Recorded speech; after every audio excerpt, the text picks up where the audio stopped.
की सुबह है एक नए हफ्ते की और एक वैसे ही इंटरेस्टिंग हफ्ते की शुरुआत होने वाली थी और ऊपर से ऐड कर दिया है वीकेंड के सारे डेवलपमेंट्स ने और तड़का। तो और अहमियत समझिए इस हफ्ते की। ये है आखिरी फुल फ्लेज्ड वीक इस महीने जून का। तो भाई साहब अब ट्यूसडे को बीएसई के और थर्सडे को सारे एनएसई के मंथली कॉन्ट्रैक्ट्स की एक्सपायरी के अपन कर रहे होंगे तैयारी।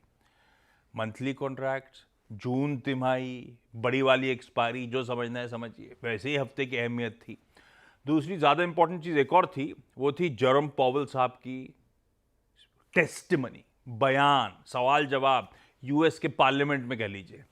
ट्यूसडे और वेडनेसडे 2 दिन था। इस बीच वीकेंड में डेवलपमेंट्स आए थे। गवर्नर है क्रिस्टोफर वॉलर, बहुत सारी स्पीचेस चल रही हैं गवर्नर्स की वहाँ पे। उन्होंने एक सटल हिंट दे दिया है जुलाई में दरों में कटौती का। तो ऐसे में पॉवेल साहब की टेस्टिमनी, वो क्यूएनए और अहमियत रखता है। खैर ये 2 चीज़ें ज़्यादा इंपॉर्टेंट, बाकी जैसे जैसे हफ्ता प्रोग्रेस करेगा अपन चर्चा करते रहेंगे। हाँ, इसमें जोड़ लीजिए मिडिल ईस्ट में या कह लीजिए वेस्ट एशिया में जो क्राइसिस अब और बढ़ता चले जा रहा है। वीकेंड के तमाम डेवलपमेंट्स प्रोड्यूसर्स आपने हेडलाइन में ब्यूटीफुली मेंशन कर ही रखे हैं। मार्केट्स की फ्राइडे की चाल, पिछले हफ्ते की कहानी, वो सब बाद में। पहले एक काम करा जाए, आप सब भी जानना चाहोगे, अपफ्रंट दिखाता हूं दुनिया का मूड कैसा है उन सब डेवलपमेंट्स के बीच में।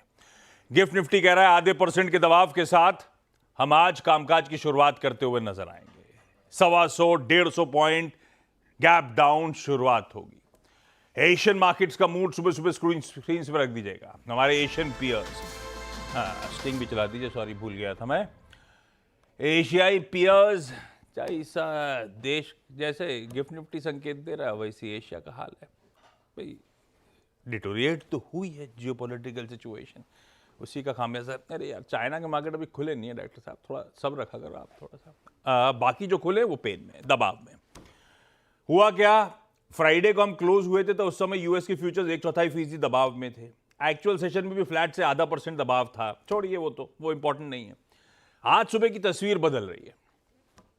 यूएस के फ्यूचर्स आधे % दबाव में है। क्रूड जो हमने 77.3 पे छोड़ा था फ्राइडे को 3:30 बजे, वो खड़ा हुआ है 79 के आसपास। क्रूड पे नजर रखनी है। तो मैं इसके आगे मैं नहीं जाता हूं। ये सब इंपॉर्टेंट क्यूज थे जो अपन ने मेंशन कर दिए। अब पूरी डिटेल समझ लेते हैं, फ्राइडे बाजार बंद होने के बाद कहानी क्या थी और फ्रेश डेवलपमेंट्स हैं क्या। हरमाज के पास चला जाए। हरमाज, हॉर्मूज में क्या हो गया? गुड मॉर्निंग आशीष।